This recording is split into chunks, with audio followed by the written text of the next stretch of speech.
I don't think there's anyone home. There's a light on upstairs.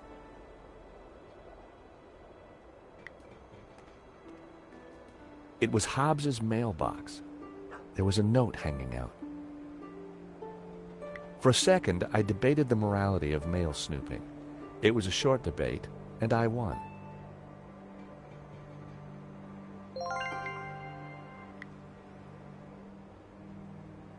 I decided to open the letter. Dear Mr. Hobbs, due to previous incidents, we are writing to inform you that we will no longer be sending models to your address. It went on to discuss Hobbs's temper and other alleged infractions, some of which still carry the death sentence in certain less sophisticated cultures. Interesting. This could come in useful. Climbing drain pipes was something I preferred to avoid, unless I had a great reason to do so.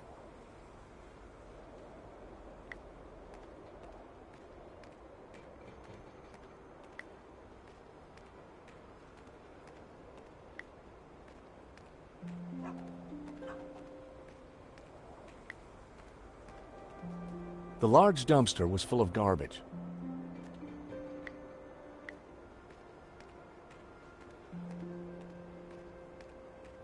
Piles of junk, mostly boxes of old paints and scraps of picture frames. Mixed in were wires, cardboard, and some dubious-looking old clothes.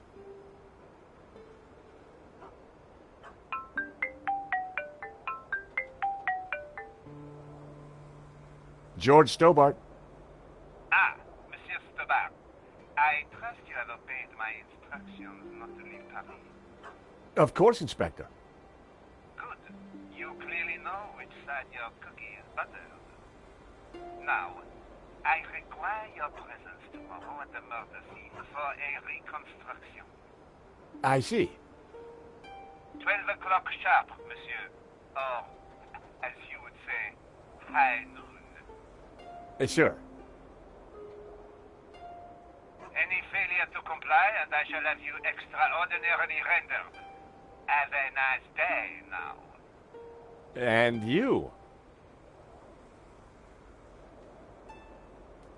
That was Nave.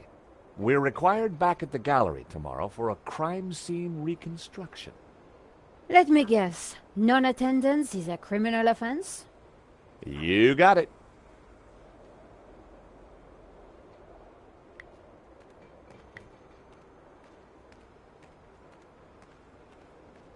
The door was locked. Looking through the window, I could see that there was nothing in the van. Hobbs must have taken the portfolio inside.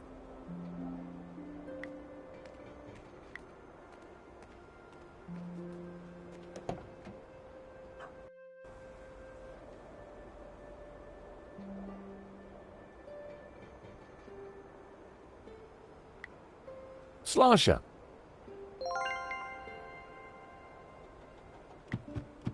Not a sound. The horn wasn't working. I popped open the van's hood.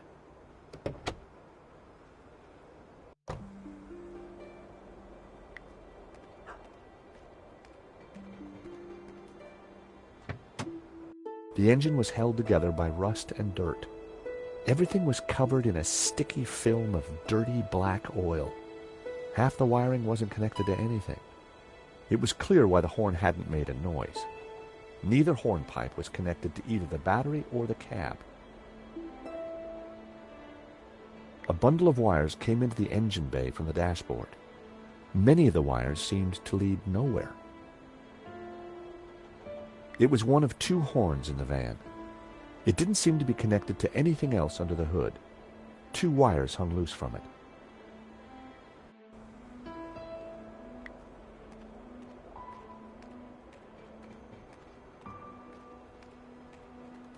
I had found just what I needed.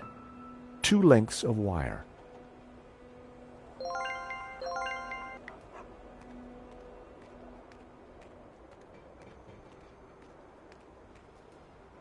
The engine bay was a mess. I snipped the wire in half.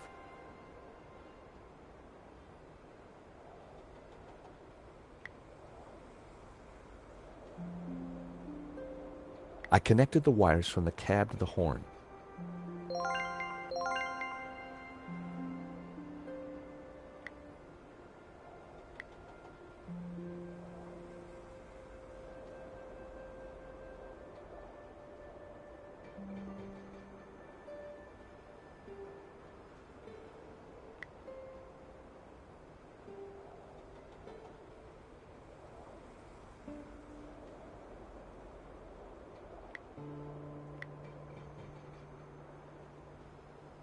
There was already a wire connected to that terminal.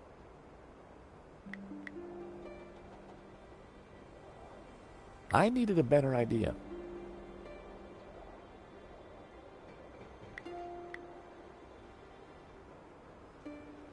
There was already a wire connected to that terminal.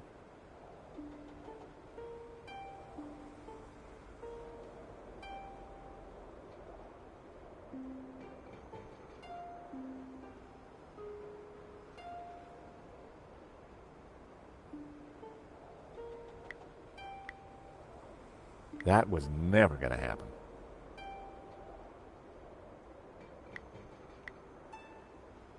The wire was just long enough to connect the battery to the horn. Everything was wired up. The horn had power.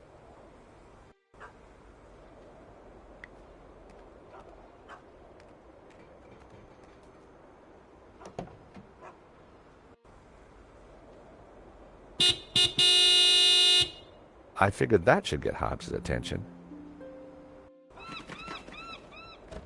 All right, hold your bloomin' horses. What are you up to with my van?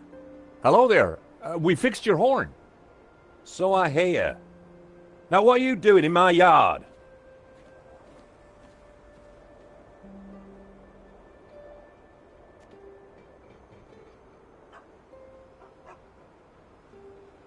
Afternoon, Mr. Hobbs.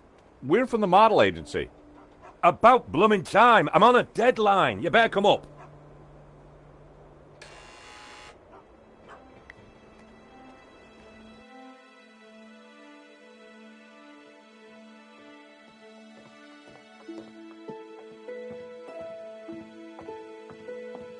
About time you two showed up.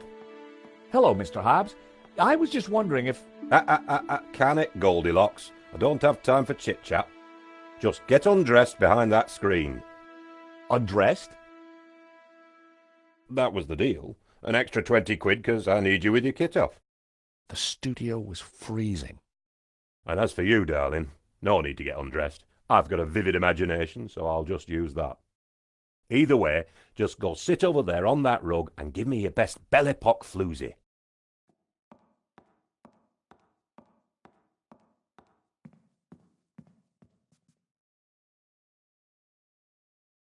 That's perfect. Just hold it there. Nico made for a good distraction. I just needed to figure out how to get a look inside that portfolio. I didn't want to play around with the negligee. Those days are long gone. But I wondered who it did belong to.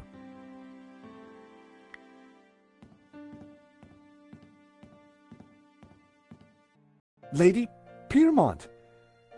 Oh, my. You're... Naked? Of course. As an artist's muse, one often finds oneself en pelotas. Now, George, don't be shy. Come here and give me a big hug. That day was the day the nightmares had begun. Trapped, smothered, choking on lavender. George, darling, pass me my robe. It's terribly cold in here.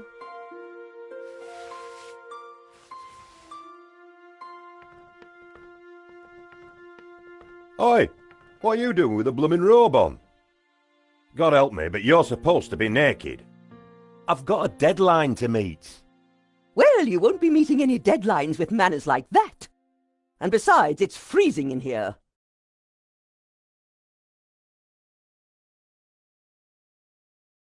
Lady Piermont and I had met before. She was larger than life, in every way.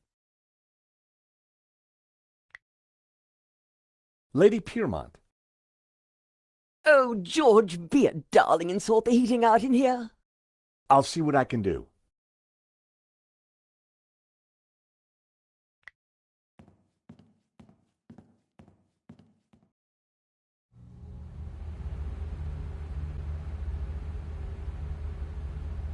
Hey!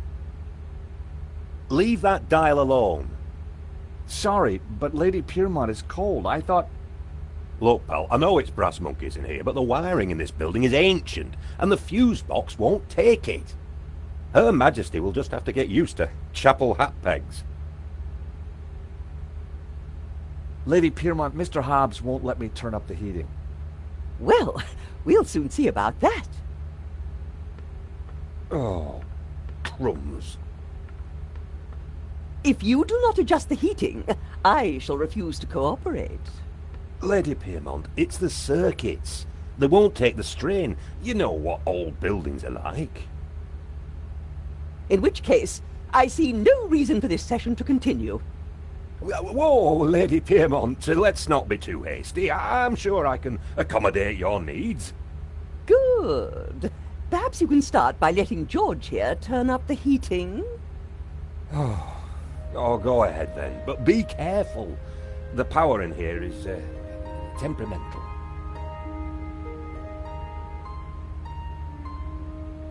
I turned the thermostat up as far as it'd go.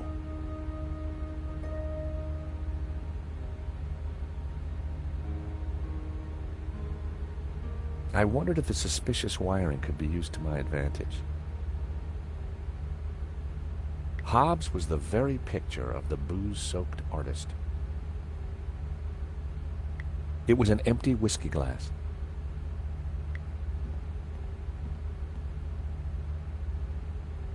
Hey, that's my whiskey ration for the day gone.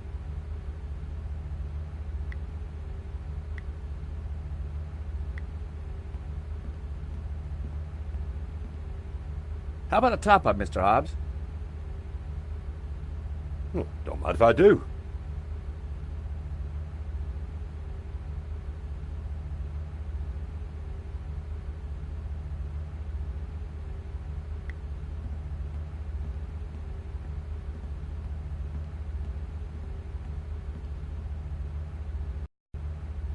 Wow, an old Bofson Wang stereo.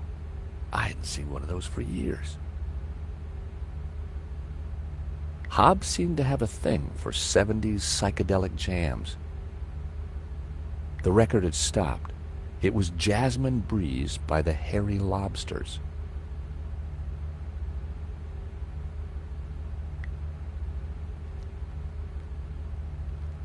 I turned the volume up a few notches.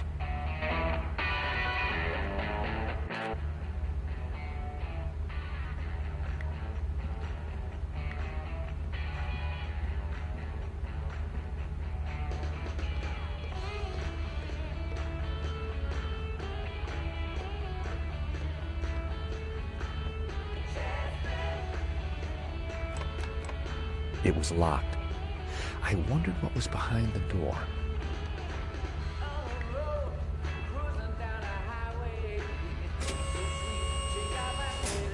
Oh, you! Get down from there. You'll trip the power in the whole building if you're not careful. Blowing the power would certainly have distracted Hobbs, but the elevator alone wasn't going to trip the whole system.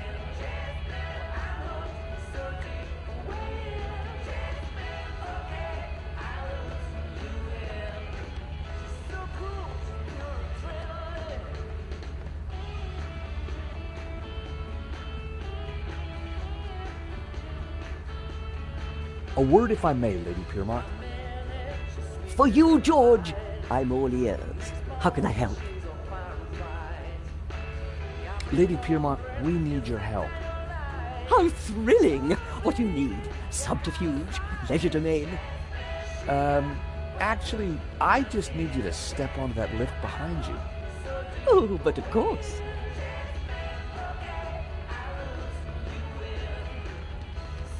Is this good, George, darling? Perfect. Now, just stay right there.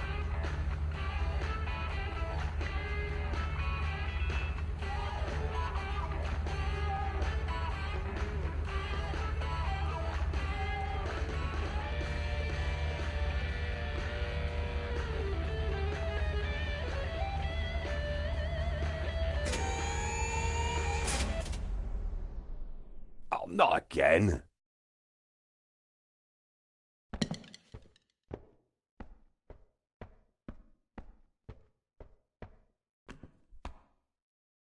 There we go. Now, back to work. This is going to be one of those days. A straw had broken the camel's back. Hobbs was very drunk.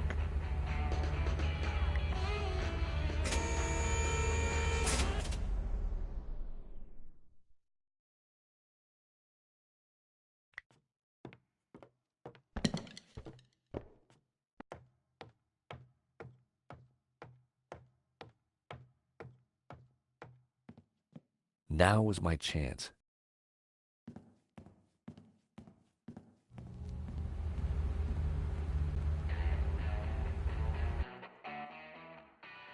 Hobbs was good, but no way was he going to sketch me in the nude.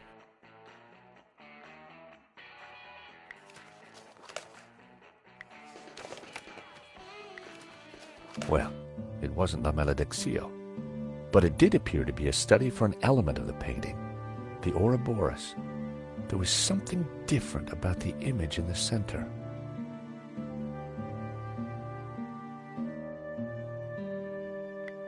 I figured the sketch might come in handy, so I took it. What the heck? I told you that portfolio was private. Huh? Well, that was fun. Just like when you were a private dick, George. So, you're not models? Well, you can't be a copper. You're not stupid enough. So what the blazes are you doing in my studio? We're investigating the theft of a painting, La Malediccio, by the Spanish artist El Serp. One of these sketches is a study of that painting. Well, sure, but what's that stored it? I've got naught to do with what happened after that painting left this studio. How was I to know it was going to get Henri killed? Hang on a second. How do you know Henri's dead? Look, Le Lézard Bleu was on the ropes, so I got the painting into his exhibition. Nothing like this was supposed to happen. We're not accusing you of anything, Mr. Hobbs. We just want to get to the bottom of this. I get that, and I'll help you however I can, but this mess is way above my pay grade. How come you needed to make so many sketches of the painting to restore it? Restoration's not about throwing a load of paint around. It takes research. The Serp is a complicated painting. A lot of subtext, a lot of symbols. Why would anyone want to steal La Malediccio? It's not exactly a famous painting. True, but there is something special about it that's hard to describe. There's conviction in every brushstroke. Whoever El Serp was, he had a tale to tell. The symbolism is deeply religious.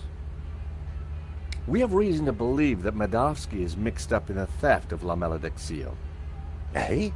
What would he gain from stealing his own painting? We have strong evidence that Madovsky is not the real owner. You'll have a hard time proving that. Medovsky has a full set of provenances for the painting. It traces its legitimate ownership all the way back to the painter. Why didn't Madovsky mention Henri is dead? So ask his partner. Lane? Lane, yeah, Lane. Look, pal, you're wasting your time looking for conspiracies here. And you're wasting my time if you're not actually going to get naked. Go get the provenance from Lane, and everything will turn out hunky-dory. But it also puts Marquez's story into question. Not my problem, darling. Now both of you, get lost. I've got a painting to finish. And we have a critic to interrogate. Someone's lying, but who? Is it the gangster or the old Spaniard? The painter or the art critic? I need to head back for Nave's reconstruction. What about the evidence from Medovsky's house? Will you give it to Nave? I think I should. And I can put the squeeze on Lane. Ask him about the provenance. Good. I've got lunch with Ronnie tomorrow. This story is hotting up, and I want to make sure he keeps me on it. Taxi!